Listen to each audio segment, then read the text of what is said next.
यीशु मसीह का सुसमाचार प्रचार करें। Jesus called us यीशु मसीह ने हमें बुलाया and appointed us. और हमको नियुक्त किया। He anointed us. उसने हमको अभिषेक किया। Why? क्यों? To go जाओ, जाने के लिए and preach the gospel और सुसमाचार प्रचार करने के लिए and teach the word of God. और परमेश्वर का वचन सिखाने के लिए Also to heal the sick people. और बीमारों को चंगा करने के लिए। This is our duty. ये हमारी जिम्मेवारी है And that's why he appointed and separated us from this entire world. और इसलिए इस पूरी दुनिया के बीच में से परमेश्वर ने हमको चुनकर अलग किया है। We respected his calling. जो हम लोगों ने उसके बुलाहट को आदर दिया, We obeyed to his calling. हमने उसकी आज्ञा का पालन किया And we treated God as the first choice for all of us in our lives. और हमने परमेश्वर को एक पहला और प्रथम स्थान अपने जीवन में दिया है। It is always so good to speak on God, और परमेश्वर के बारे में बात करना हमेशा बहुत अच्छी बात है। about God, परमेश्वर के बारे में बात करना, about his mercies and kindness, उसकी दया और करुणा के बारे में बात करना, about his love, उसके प्रेम के बारे में बात करना, about his miracles and power manifestation. उसके अद्भुत काम और सामर्थ्य के काम के बारे में बात करना। It's always so good.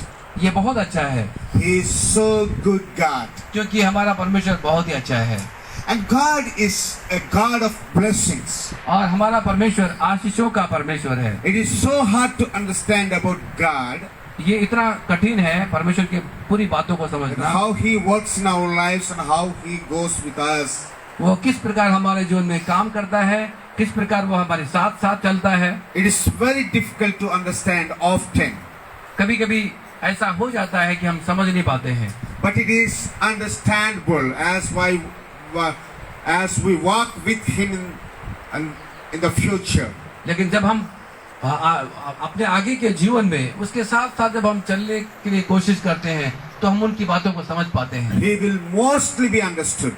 और वो हमको समझने की शक्ति देता है। He reveals himself to us. वो अपने आप को हमारे जीवन में प्रकट करता है।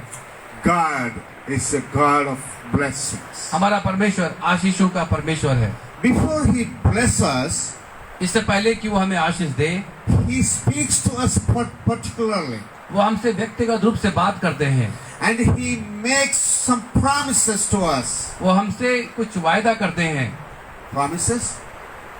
वायदा। Yeah. And he also wants to make a covenant between us and him. और साथ ही साथ वो स्वयं और हमारे बीच में एक वाचा बांधते हैं। Hallelujah. Hallelujah. So he works through his promises, and he works through his calling, and he works through his covenant. परमेश्वर अपनी बुलाहट और अपनी आज्ञा और अपनी वाचा के द्वारा हमसे बात करते हैं। This was one of the ways that he works with his people. और ये एक तरीका था जिसके द्वारा परमेश्वर ने अपने लोगों से बात किया। Sometimes he works more than these things. और कभी कभी परमेश्वर इन सब बातों से भी बढ़कर काम करता है। God don't need any covenant to work with us. परमेश्वर को वाचा की जरूरत नहीं है हमारे जीवन में काम करने के लिए। God don't need any promise to work with us. परमेश्वर को कोई वायदा का जरूरत नहीं है हमारे लिए काम करने के But लिए, he surely makes his promises with us. लेकिन परमेश्वर हमारे लिए अपने वायदे को पूरा करता है। That was at least one of the ways that can work with our lives. और ये एक तरीका था कि परमेश्वर हमसे बात करे, हमारे जीवन में काम करे। Today I am going to speak to you that how God works with his people. और मैं आज ये आपको बताने जा रहा हूँ कि हमारा परमेश्वर अपने लोगों के साथ कैसे काम करते हैं And how people can be blessed by God. और किस प्रकार परमेश्वर की आशीष को लोग पा सकते हैं। We are called to be blessed. हम आशीष पाने के लिए बुलाए गए हैं। We are called to own God's blessings and God's promises. हम बुलाए गए हैं ताकि हम परमेश्वर की आशीषों को और उनके वायदों को अपने जीवन में स्वीकार कर लें। We are never called to be cursed.